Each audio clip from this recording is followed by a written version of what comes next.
Hello and welcome to the ESRS Forum panel discussion on refractive IOLs. I'm your host, Dr. Rudy Nuijts, and today I'm joined by Dr. Thomas Kohnen and Dr. Doug Koch. Welcome, Doug. Welcome, Thomas. Today we will discuss the keys to surgical success in astigmatism and presbyopia correction with cataract patients. We aim to explain the available presbyopia and astigmatism IOL treatment options and their ideal patient candidates. We will also discuss the importance of acquiring precise preoperative measurements as well as the necessary steps to take intraoperatively and postoperatively to ensure good visual acuity, quality, and patient satisfaction. A review of the 2018 ESRS clinical survey revealed that 7% of cataract procedures involve presbyopia-correcting IOLs. Overall patient satisfaction for near, intermediate, and distance vision was higher in presbyopia-correcting IOL patients when compared to patients with monovision. How do you decide, Doug, on which patients receive monovision IOL correction versus getting presbyopia-correcting IOLs? Thanks, Rudy. I like monovision, particularly in patients who've already done it with contact lens wear, because those patients have demonstrated that that's a very workable solution for them. They function well, they accommodate well to it. I will also employ monovision in patients I don't think are otherwise a candidate for a multifocal or a presbyopia-correcting IOL.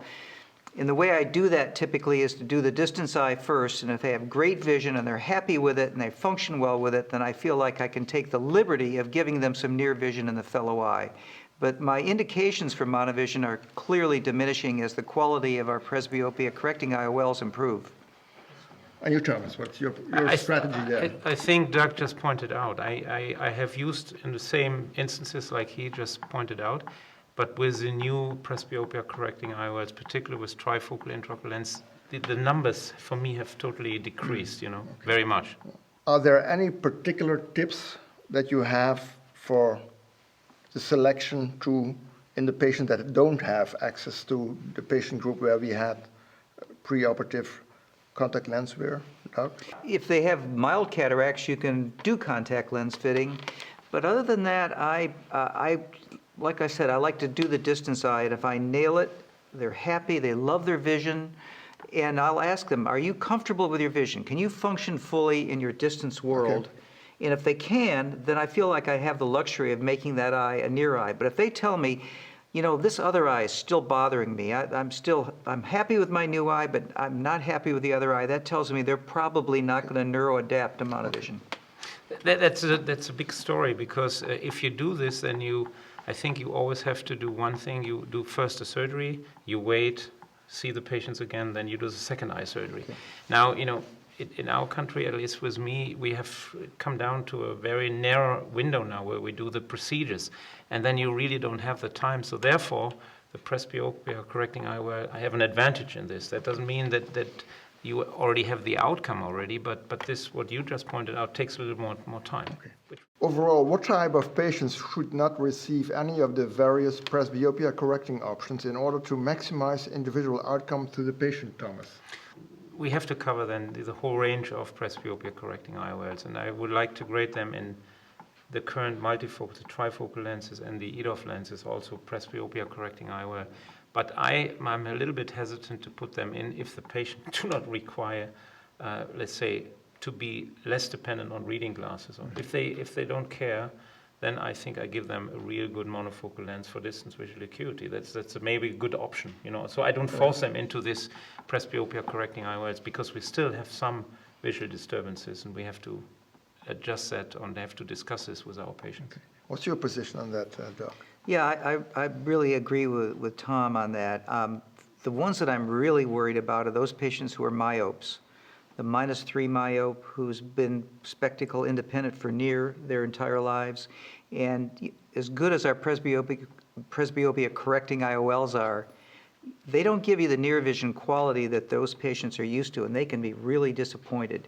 And I warn them that the quality of near vision will be not the same, and very often they will elect to retain their myopia, and they're very happy. They can see the computer, they can read, and they're very used to putting on glasses for distance. Otherwise, it's the truck driver who drives at night, the athlete who has to have perfect distance vision at all times and doesn't want any kind of dysphotopsias. There are certain patients for whom clearly bilateral great distance vision is the better choice. What do you do in a patient that had previous refractive laser surgery? Those are tough. I like three options. I like monofocal IOLs. I will occasionally do some monovision in those patients. I will occasionally use an EDOF lens. Some of the quality of vision with some of the multifocals is getting better, and if the topography looks really regular, I might consider that. I'm also intrigued, frankly, by the IC8, which we don't have FDA approved yet in the United States, but to me that's a really nice option for the non-dominant eye to give them a greater range of vision and not have the concern about inducing new aberrations. You, Thomas, do you have a particular preference in patients with previous refractive laser surgery choosing a presbyopia-correcting IOL? Yes, I agree with what Doug said again, but I think we have to differentiate between laser surgeries. I mean, the low myopes, the low hyperopes, where they come from 1 to 3 diopters, maybe not so critical, but the higher corrections, and particularly what you pointed out in the topography, so if they have a very flat cornea or higher order aberration, so you do ocular aberration measurement might be very useful. So I also tend more to monofocal lenses, but I also now more and more go in the EDOF lenses. Okay. And particularly because we have, on top of the diffractive, we also have non-diffractive in Europe. And that is a good option for them because the visual disturbances come. But I think we have to really study more on this, and it's a very important topic. Doing the IOL calculation correct, and then have the right IOL. So that's for the future really good. In the patients who have kind of a dry eye, I would say moderate dry eye, what do you do there? Well, I think that the dry eye is very important for everybody who starts with this or is doing it to take first of all care of the preoperative examination. We all know that, particularly let's start with trifocal lenses.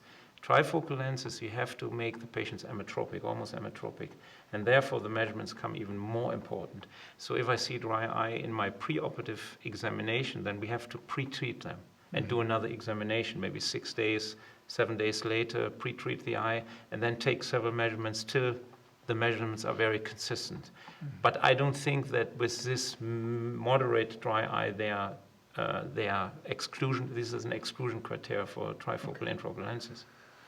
Doc, I mean, you only got recent access, I think, to trifocal in the States, is that correct? We just now have them.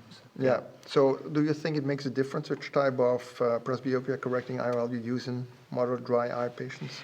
Yeah, I think it does, Rudy. To my management of dry eye and EDOFs and multifocals is that we get a placido image on our patients the first visit, and if that's a clean, clear image, and I look at the surface, it looks good, and the tear meniscus is good, I know I'm in good shape. But if I start to see evidence of dry eye, be it staining, poor Meyers, whatever, I treat them sort of at one level, which would be tears, warm compresses, omega-3s orally, and maybe some lid scrubs. And if that gets them in good shape, a good healthy surface, then I'm comfortable. But if it takes all of that in 2 drops and plasma tears or whatever it is, if it takes a lot to get the dry eye in great shape to get good measurements, to me that then kind of rules that patient out, because that would then mandate that patient go full out post-operatively in order to maintain quality of vision. But that's clearly a contraindication, what you just described. We should be very careful in these patients because they're demanding maybe, and we give them presbyopia-correcting IOL, we promise them something without glasses, and if we cannot achieve it, then patients are not happy. Yep.